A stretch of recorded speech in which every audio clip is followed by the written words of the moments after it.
He kissed her once, and her body went into shock. The stars were bright that night. Isaac sat beside her on the metal railing, his legs swinging over the edge of the landing dock. Below them, Earth's lights looked like tiny fireflies.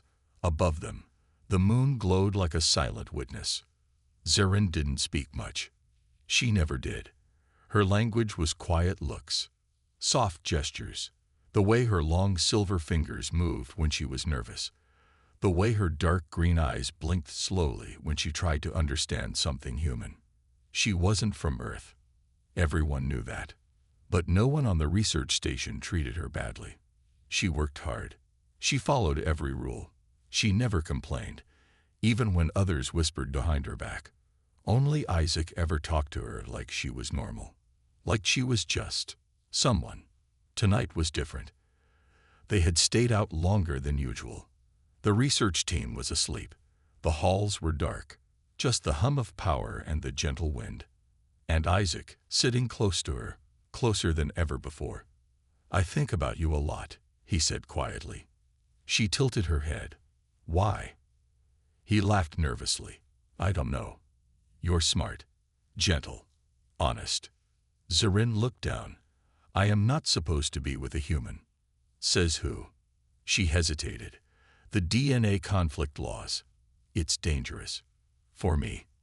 He nodded slowly. "Yeah, I read about it. But..." He paused, then looked into her eyes. "I still want to kiss you." She blinked, then whispered, "Then kiss me." He leaned forward, slow, careful. Their lips touched, soft, light, and full of questions.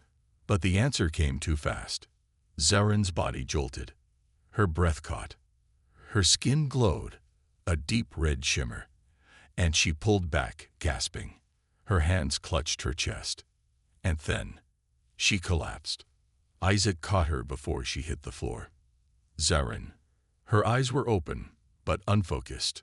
Her skin was burning hot, her pulse wild. He laid her down on the platform, shaking. "Help. Somebody. Help." But no one came. He lifted her into his arms and ran through the hallway toward the medical bay. Her body twitched once, then went still. He kept talking. "Stay with me. Don't shut down. Please." The medbot scanned her quickly. Immune shock detected. Origin. Cross-species contact. Emergency override engaged. Machines began to beep and move fast. Needles.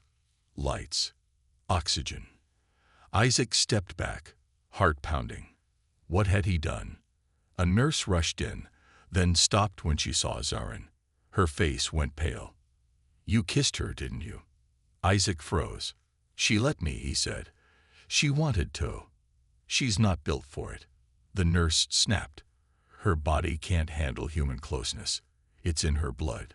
Her cells attack anything too different." Isaac sat down, his hands shaking. He looked at her through the glass window. She lay still. Wires on her arms. Mask on her face. She looked gone. But he wasn't leaving. Hours passed. The machines kept working. And then, her hand moved. A small twitch. But it was enough. Isaac stood quickly. Zarin opened her eyes slowly.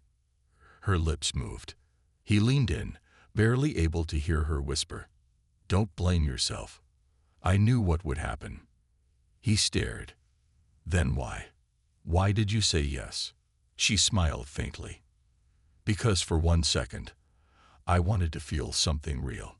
He sat beside her bed, holding her hand gently, without pressure, without warmth. Just presence. Just hope. And outside the medical bay, a red warning light blinked softly. Incompatible DNA. Human contact. Fatal risk. But Isaac wasn't thinking about risks anymore. He was thinking about answers. He was thinking about her, and inside his chest, one promise began to form. "I'll find a way to fix this. I don't care how impossible it sounds." Isaac hadn't slept in 2 days. He sat in the medical bay, staring at the screen.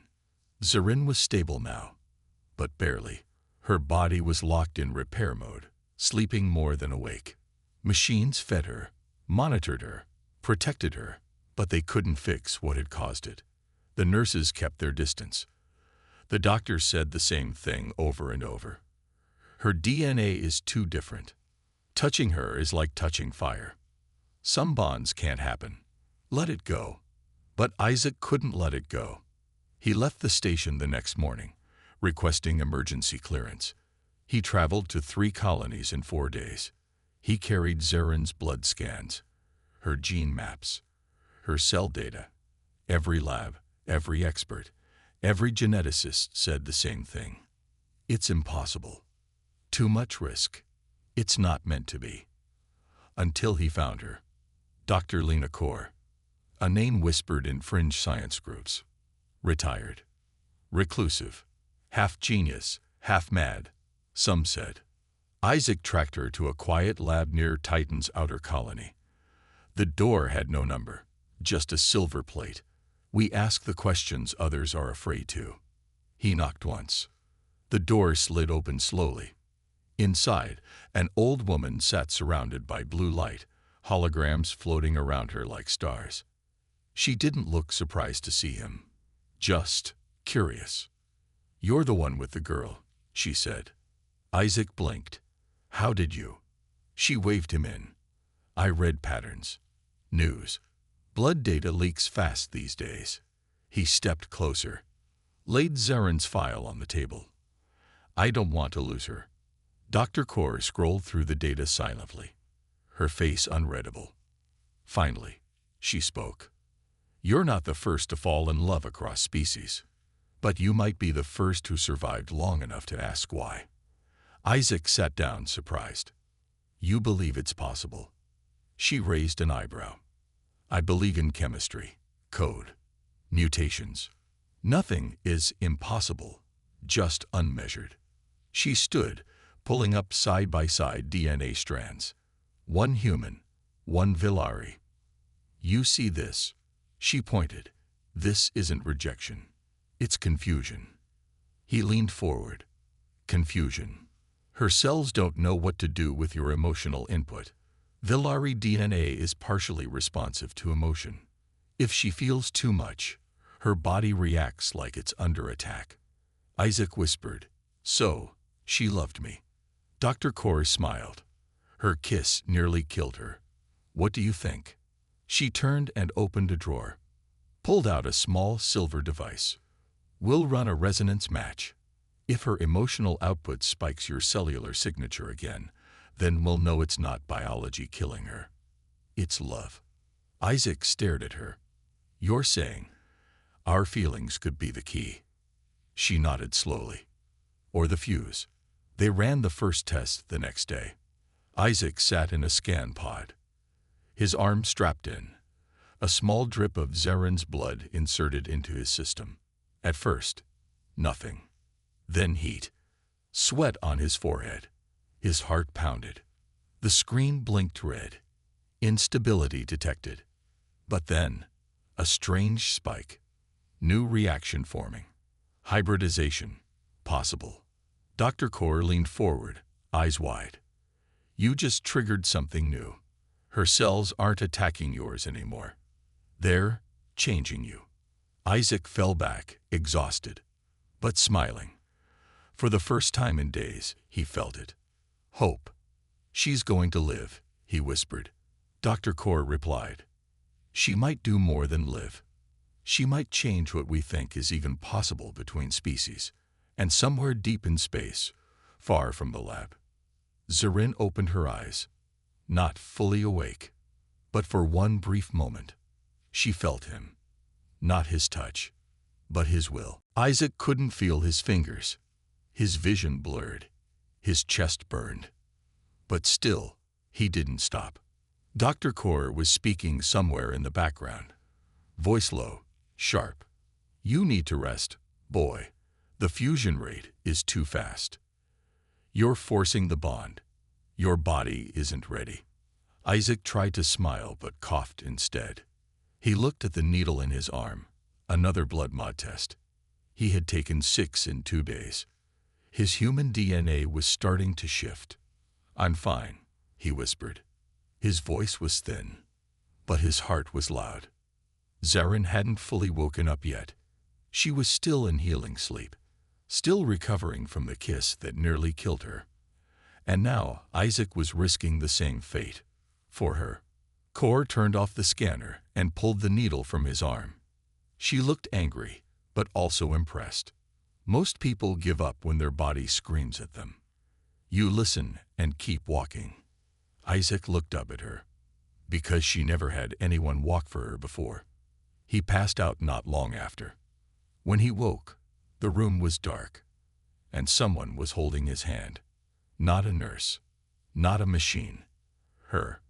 Zarin, awake, her fingers cool against his wrist, her eyes open, glowing gently in the dim light. He blinked. "Zarin." She nodded. "You're here." Her voice was soft, rough from sleep. "You nearly died." He smiled weakly. "So did you." Figured where even now. Tears filled her eyes, but she didn't let them fall. "Why would you hurt yourself to save me?" He reached up and brushed a strand of hair from her cheek. "Because I'm not just trying to save your life. I'm trying to save our chance." Zarin sat beside him, her body still fragile, her strength not fully returned. But her mind was clear. She had seen the scans. He had fused with her blood, her DNA, her pain. "Your body is mutating," she whispered. "You're not fully human anymore." He nodded. "Maybe that's the only way we'll ever be able to touch, without breaking." She looked down, ashamed. "I never wanted to change you. I just wanted to love you." He took her hand again. "Then let me change. Let me choose." Dr. Kor entered quietly and saw them. Still touching, still alive, still connected. She shook her head and whispered, "I don't understand how it's working, but it is." She placed a small chip beside Isaac's bed. "This is a cellular stabilizer. It will slow the mutation while keeping the bond. You'll still feel pain, but less." He nodded, eyes closing. Zarin watched him drift off to sleep, and for the first time, she didn't feel guilty for loving him. Later that night, she stood at the window, watching Earth spin below the orbiting station. She heard his voice behind her. "Do you regret it?" She turned. "No. I regret waiting so long." He walked to her, slowly, still sore, and gently. He touched her face. No burn, no shock, just warmth, just skin, just two beings who had no right to stand this close, yet did anyway. Because love wasn't logical, and some bonds were stronger than DNA. Outside the lab, quiet alarms blinked red on an unauthorized surveillance screen. A private corporation was watching the data flow from Kor's lab. A voice whispered in the dark. "They've done it. They've created something new." But in the room, there was no fear, only hope, and the soft hum of two heartbeats. Sensing, Isaac stood in front of the mirror. His eyes were the same color, blue, but now they glowed faintly in the dark. Not enough to notice from afar, but enough to make him step back, enough to whisper, "This isn't normal."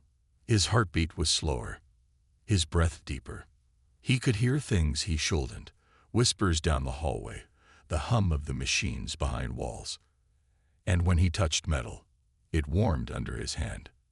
The mutation had begun, and it wasn't stopping. Dr. Kor watched the scans quietly.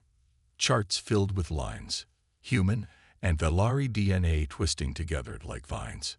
"Your cells aren't rejecting each other anymore," she said. "They're learning." "But what are they learning to be?" Isaac asked. She didn't answer. Later, in the silence of the lab, Zarin came to him. Her steps were soft, but he heard them before she arrived. She stood in the doorway, staring at him. He turned, and she didn't hide her fear. "Your energy, it doesn't feel the same. It feels wild." Isaac nodded slowly. I feel stronger, faster, but it's not just my body. He pressed a hand to his head. I'm thinking in 2 languages now. I dreamed of places I've never seen. And sometimes I feel your emotions before you say a word. Zarin stepped back. You're becoming Velari. No, he said quietly. I'm becoming something else. He reached out and touched her cheek.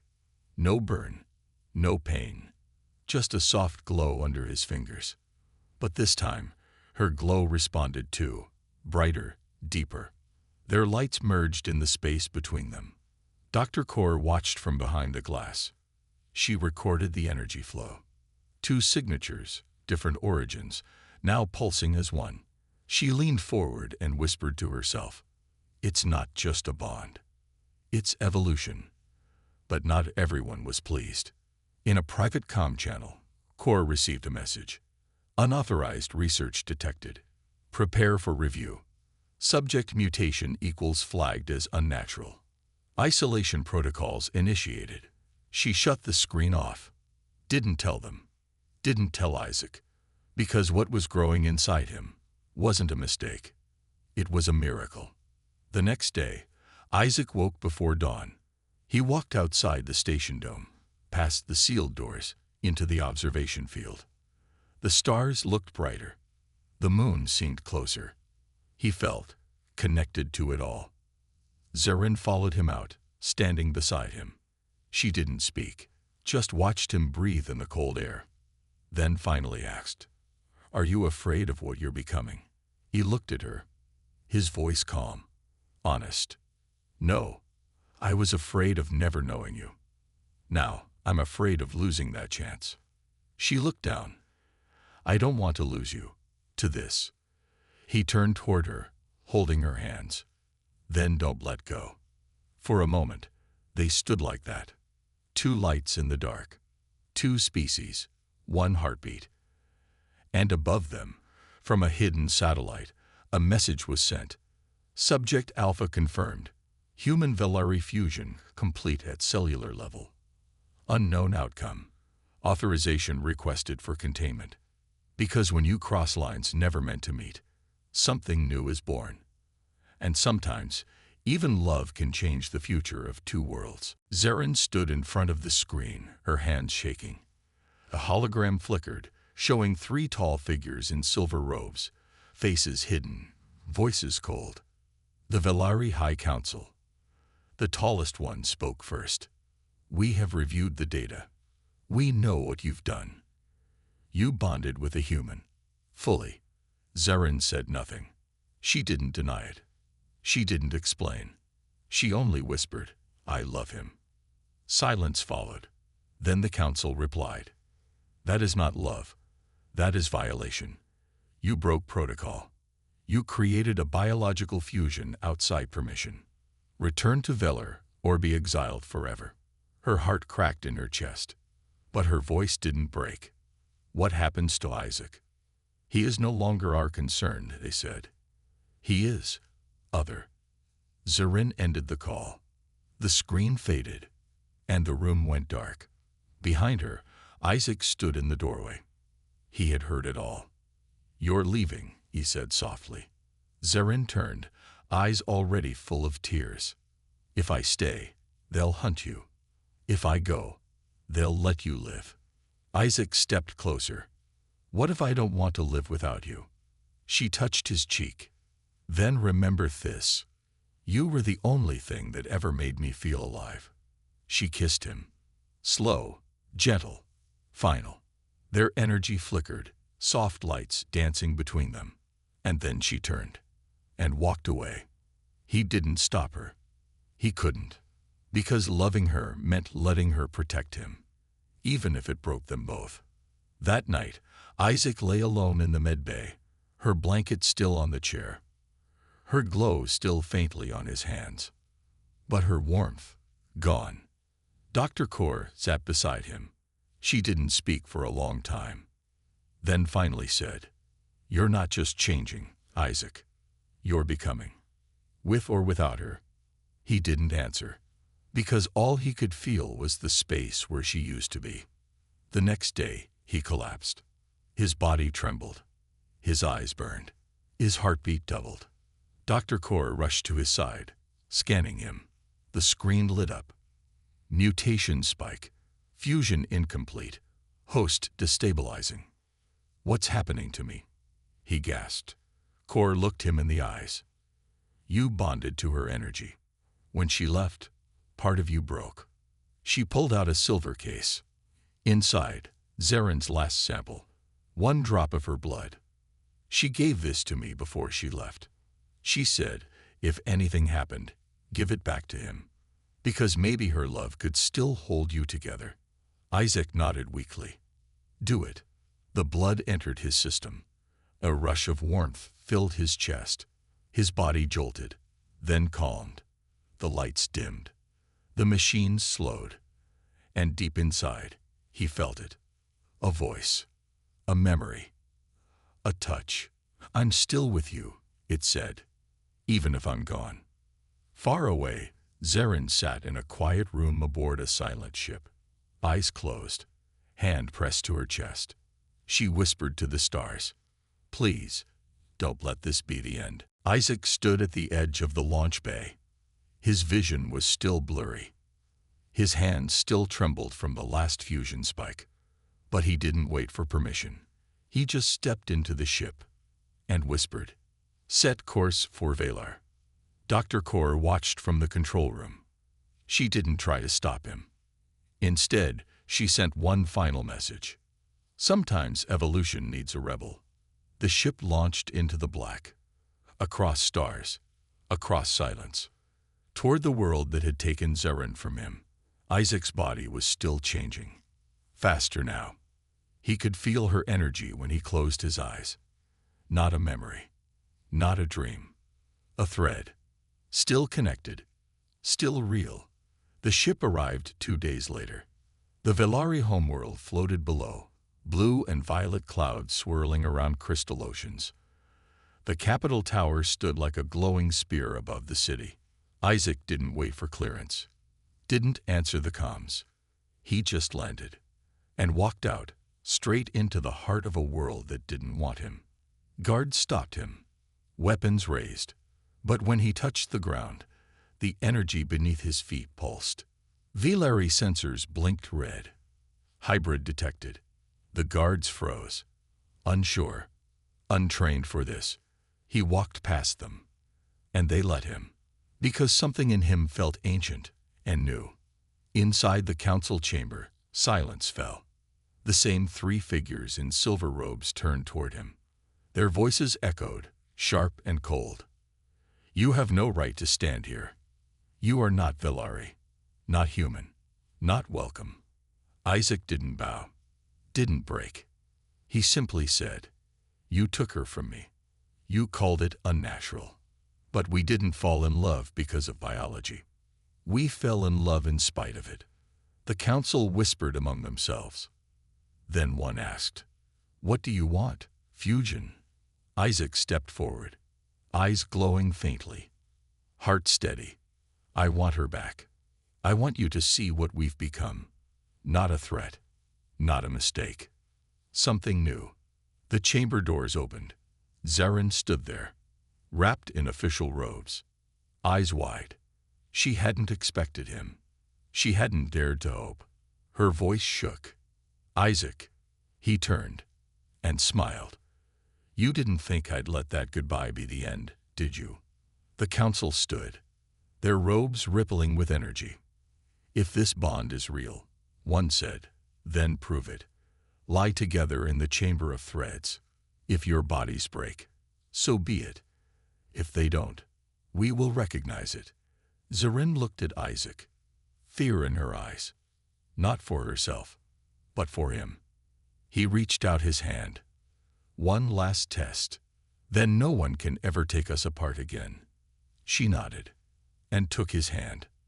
The chamber of threads was cold, ancient. 2 platforms, one for her, one for him. Sensors around the room scanned every heartbeat, every light pulse, every shift in the air. They lay down, side by side. No touching. Not yet. just breathing. Together. A voice echoed from above. Begin fusion resonance. Isaac closed his eyes. Zarin did the same. Their energies reached for each other. Slowly. Cautiously. Then. Connection. The room filled with light. Not red. Not warning. But gold. And blue. Merged. Balanced. Alive. Machines scanned faster. Alarms silenced. Reports updated in real time. DNA sync, 99.9%. Fusion harm, 0%. Emotional sync, complete. The council stood, stunned. The chamber whispered back only one word. Compatible. Zarin opened her eyes. So did Isaac. And without hesitation, he reached out. Their hands touched. No pain. No burn. Just peace. Because they were never meant to break the rules. They were meant to rewrite them. Together, the chamber lights dimmed. Soft pulses of blue and gold flickered between the platforms where Isaac and Zarin lay, still holding hands. No alarms. No alerts. Only a single word glowing on the main screen. Merge. Isaac sat up slowly. He felt whole. Not stronger. Not superhuman. Just real. Every breath matched hers. Every heartbeat echoed a second beat. He looked at Zarin. She was smiling, softly, tearfully. For the first time, without fear. The doors opened. The Velari Council stepped in. No guards, no judgment, only silence. Then the High Elder spoke. What we witnessed, we cannot deny. You are not broken. You are not forbidden. You are new. Zarin stood beside Isaac now. Her glow was brighter, but peaceful. She bowed slightly, not out of duty, but out of honor. We didn't come to fight. We only wanted to exist. Together. The council nodded. Slow, careful. Then said, you now represent something that belongs to both species, and something that belongs to neither. Dr. Kaur appeared at the back of the hall, leaning on her cane, a soft smirk on her face. Told you so, she muttered. Later that day, Zarin and Isaac walked through the Velari garden, a quiet sanctuary where no human had ever set foot before. But now, Isaac walked freely. No guards, no fear, just open paths and open futures. They sat beneath the light flowers, hands still joined. Isaac turned to her. Do you think the galaxy's ready for us? She laughed softly. No, but we're ready for it. Their bond had done more than heal old wounds. It had changed the laws written in blood and biology. New research began. New bonds studied, not just between species, but between emotions and energy, between love and evolution. Isaac's DNA wasn't just mutated. It was shared, a blend of memory, touch, willpower, and Zarin's strength. Zarin was no longer a soldier of silence. She was a voice of something bigger. And together, they were something the galaxy had never seen. Not a mistake. Not a rule break. A beginning. A new law was written, the first of its kind. Where the heart chooses and life survives, no code shall deny it. Years later, in a peaceful outpost on a shared planet, a child played in a garden glowing with soft blue light. He had his mother's eyes, his father's hands, and a heartbeat that pulsed both colors. He was the first of many. And far above, among the stars, a satellite once built to scan threats now quietly monitored the planet. Its data logs paused. Its system recorded one final entry. Threat status: none. Designation: evolution. Because love didn't just defy science. It rewrote it. The end